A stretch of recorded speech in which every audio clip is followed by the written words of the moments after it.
বলো, করো করো করো। আমরা আজকে একটি ব্যাটারি নিয়েছি 9 ভোল্টের, আর একটা গ্যালভানোমিটার নিয়েছি এবং একটি রেজিস্ট্যান্স নিয়েছি। তো এর মাধ্যমে আমরা আজকে প্র্যাকটিক্যাল করব। প্রথমে আমরা ব্যাটারিকে গ্যালভানোমিটারের সাহায্যে টেস্ট করব, তারপর রেজিস্ট্যান্স লাগিয়ে টেস্ট করব। কালীপদ দেখে নাও। প্রথমে দেখতে হচ্ছে এখন ব্যাটারিটা আমরা পাচ্ছি কি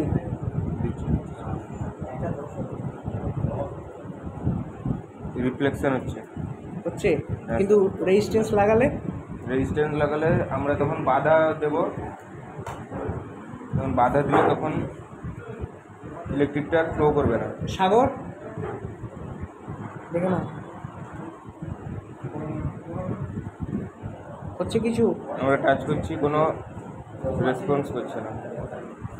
আরে এই এখানে আমরা যখন দেখলাম, আমরা যখন রেজিস্ট্যান্সটাকে রাখলাম তখন এখানে কোনো কাটার ডিফ্লেকশন তোরা দেখতে পেলি না? কোনো কাটার ডিফ্লেকশন দেখতে পাই।